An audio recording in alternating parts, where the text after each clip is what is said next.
আমরা সকলে যে টোটো গাড়ির চার্জারগুলো ব্যবহার করে থাকি এবং গাড়ি চালক ভাইদের উদ্দেশ্যে একটি কথা বলি।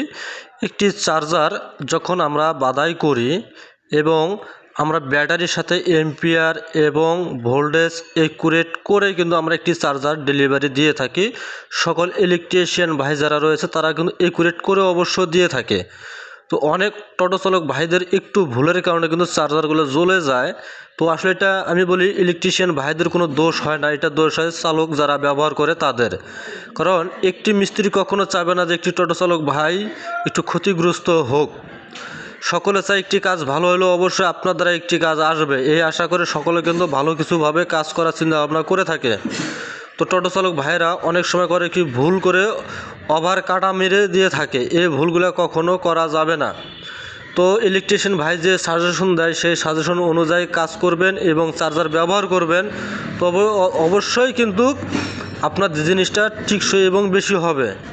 আমরা যখন এই চার্জারগুলো কাজ করি নিখুঁতভাবে কাজ করি এবং যত ইলেকট্রিশিয়ান ভাই রয়েছে তারা কিন্তু অবশ্যই নিখুঁত কাজগুলি করে থাকে, কিন্তু ভুল হয় অটো চালক ভাইদের জন্য। এই ভুলগুলো কখনো করা যাবে না এবং সঠিক নিয়মগুলো জেনে নেবেন ইলেকট্রিশিয়ান ভাই যারা পাশে রয়েছেন তাদের কাছ থেকে।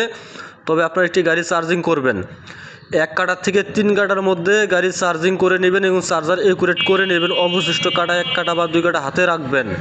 এইভাবে যখন আপনি একটি চার্জার ব্যবহার করবেন অবশ্যই 2 থেকে 4 বছর একটি চার্জার ব্যবহার করতে পারবেন, এর থেকেও বেশিও টেকসই হবে। কারণ ইলেকট্রিশিয়ান ভাই যারা রয়েছে তারা অবশ্যই কিন্তু কাজ অবশ্যই ভালো করার চিন্তা ভাবনা করে, কেউ কখনো একজন মানুষ ক্ষতি হোক এটা কেউ চায় না। ইনশাআল্লাহ আশা করি আমার এই কথাতে অনেকটাই আপনাদের ভালো লাগার কথা, এবং ভালো লাগলে চ্যানেলটাকে সাবস্ক্রাইব করবেন। যে যেখান থেকে দেখতেছেন মূল্যবান সময় দিয়েছেন, আমার ভিডিওটাকে মূল্যবান সময় দিয়ে কমেন্ট করে জানাবেন। ইনশাআল্লাহ পরবর্তী ভিডিও পেতে পাশে থাকুন, নতুন নিয়মগুলো মেনে চলবেন, ইনশাআল্লাহ অবশ্যই কাজ ভালো হবে।